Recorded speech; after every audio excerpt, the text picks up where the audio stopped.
اعوذ باللہ من الشیطان الرجیم، بسم اللہ الرحمن الرحیم۔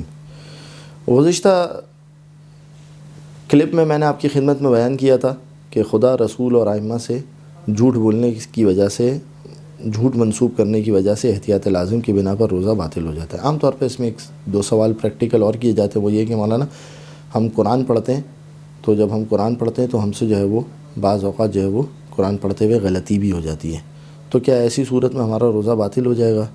تو نہیں جی، ایسی صورت میں آپ کا روزہ باطل نہیں ہوگا۔ صرف ایک چیز کا خیال رکھیں، وہ کیا ہے کہ یہ نیت نہ کریں کہ جو اللہ کی جانب سے نازل ہوا ہے میں 100% وہی پڑھ رہا ہوں یا وہی لوگوں کو سنا رہا ہوں۔ اگر خود پڑھ لیں تب تو مشکل ہی پیش نہیں آئے گی، کیونکہ یہاں پر خبر دینا ہے ہی نہیں۔ لیکن جب آپ کسی لوگوں کے سامنے جب جو ہے وہ بات کر رہے ہیں، صحیح ہے، یا مثال کے طور پر اگر آپ ترجمے سے آشنا نہیں ہیں اور لوگوں کو ترجمہ کر کے بتا رہے ہیں، تو 100% کہ جو میں ترجمہ کر رہا ہوں یہ وہی قرآن ہے کہ جو نازل ہوا ہے اور وہی میں لوگوں کو بتا رہا ہوں، اس طرح کی جو ہے نا وہ آپ قصد نہ کریں۔ اب دیکھیں، یقین یہ صرف آپ کی اپنی شخصی ذمہ داری ہے کہ آپ جو ہے وہ اسے کس طریقے سے انجام دیتے ہیں۔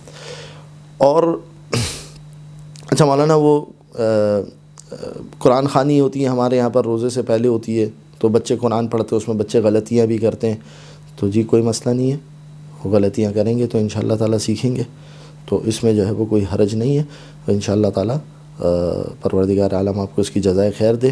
خیرکم من تعلم القرآن وعلمہ، تم میں سے بہترین وہ ہے کہ جو قرآن کی تعلیم دیتے ہیں اور قرآن کا علم، قرآن سیکھتے ہیں اور دوسروں کو سکھاتے ہیں، انشاءاللہ اجر و ثواب کے مستحق ہوں گے۔ لہٰذا اس حوالے سے جو ہے وہ کوئی مشکل نہیں ہے۔ اچھا، پھر اس میں نے ایک بات آپ کی خدمت میں عرض کر دی کہ بس یہ چیز جو ہے وہ یہ اس کو یاد رکھیں کہ فقہا اس کے اوپر بات کرتے ہیں۔ میں عربی کی عبارت بھی پڑھ دیتا ہوں۔ وَقَانَتْ قَرَاءَتُهُ مِن دُونِ قَصْدِ الْحِكَایَةِ عَنِ الْقُرْآنِ الْمُنزَلِ، کہ یہ نہیں کہ یہ قرآن نازل ہوا ہے میں اسی کی حکایت کر رہا ہوں، یہ قصد آپ کو نہیں کرنا ہے۔ پھر اگر آپ سے غلطی بھی ہو جاتی ہے، استاد کو سنائے بھی، روزے کی حالت میں سنائے، اور پروردگار ہمیں توفیق دے ہم سب کو کہ ہم رمضان المبارک میں زیادہ سے زیادہ قرآن پڑھیں بھی اور قرآن کو سمجھے بھی۔ یہ ایک پریکٹیکل مسئلہ تھا کہ جو میں سمجھتا تھا کہ بیان کیا جائے۔